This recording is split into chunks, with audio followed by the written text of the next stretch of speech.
$3.4 million investment round, launching Canada-wide, forever putting out fires, the Beijing chapter begins. On October 15, 2018, at breaking point, and only 2 months after launching, we moved from Les and Nick's condo to our new production facility, Beijing. We all felt immense relief no longer working from our small condo. In October 2018, 40 locations carried Midday Squares, and by January 2019, we were in 125 locations. We might have been making more bars, but we were still making every single bar by hand. Our move to a bigger facility just meant that we had more space to fit more people into. And so we hired more and more and more people to have more hands on deck. Quickly building our badass Midday Squares team, gearing up for production, operation, research and development, sales, distribution, and of course, most importantly, filming. We launched a new flavor. You guys just want hum and crunch. So here it is. I hope you enjoy it. Began night shifts for production. This is hand, this is what quality goes in. A human is putting this in. Oh shit, I tried to fit 3 squares, Rita.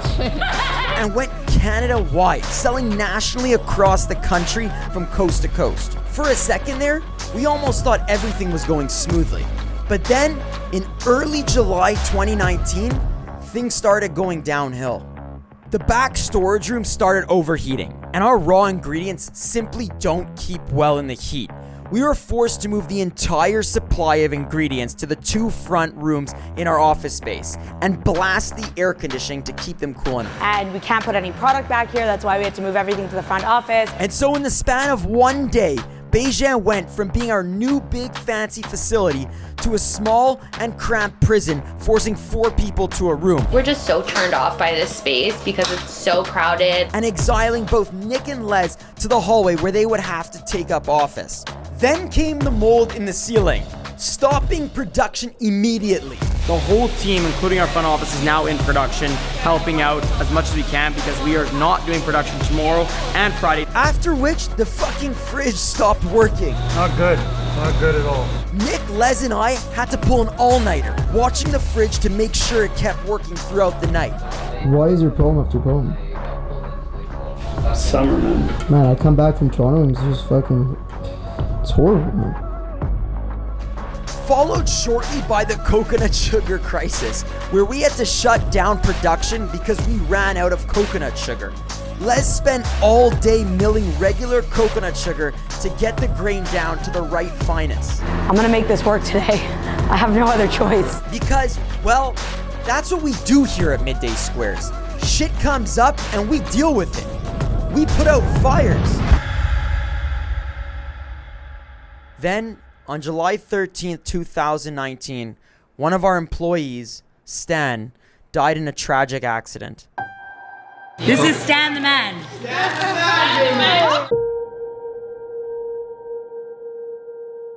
They cheated. Okay. Mine is the best.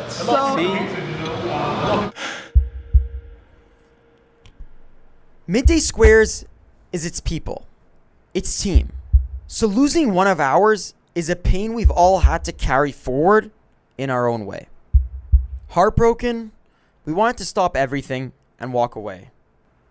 But that's not who we are. We are human, and we are emotional, vulnerable, but most importantly, we rise up. Then I got here, I felt like I had nothing in me. And then just seeing everybody here together and being with everybody made me feel a lot better. We cannot erase or ignore, but we can keep showing up. So that's what we did. And throughout everything, we continued telling it like it is, even when it hurts. We always wanted to make something big, something that would give us a voice, because we've realized this is our brand. And by brand, we mean whatever our customers think of when they hear or see Midday Square's name. We want you to think of something cool, fun, nothing too serious, something that feels like us. That's why we continued getting on the fucking camera and dancing, to give out good vibes, but also to share what we've learned from our journey as entrepreneurs.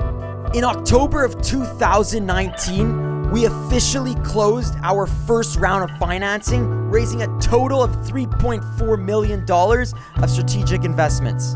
By the end of the year, the same way we outgrew the condo, we had outgrown Beijing. We can only put out so many fires on a daily basis, and this place was no longer conducive to our growth.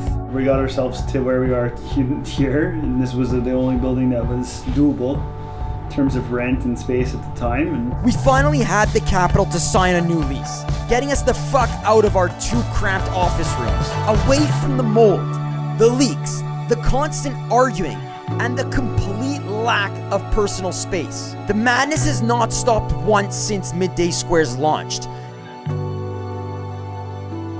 If you're looking for the textbook, you're at the wrong place. This is the opposite of hustle porn. It is our real take on building a chocolate company and whatever comes our way. And you know what? We're not even fucking close to being done.